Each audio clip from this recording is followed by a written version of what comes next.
Pour vous, il existe un tabou en France?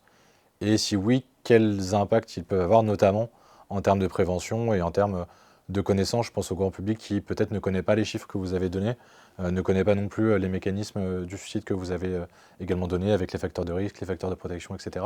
Le tabou existe depuis longtemps et continue à exister, il n'y a aucun doute. Il a pris des formes différentes. Le tabou, finalement, a deux définitions. Il y a une définition religieuse et il y a une définition, tout ce qui est gardé sous silence par crainte, par peur.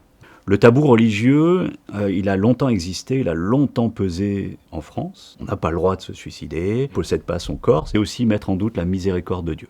Le suicide a été décriminalisé à la Révolution française, mais il y a encore beaucoup de pays dans le monde où le suicide est un acte criminel condamnable. Et là, c'est le meilleur moyen de ne pas faire de la prévention du suicide. C'est trop dangereux de dire qu'on a des idées suicidaires. Trop dangereux de dire qu'on a fait une tentative de suicide. On risque de finir en prison.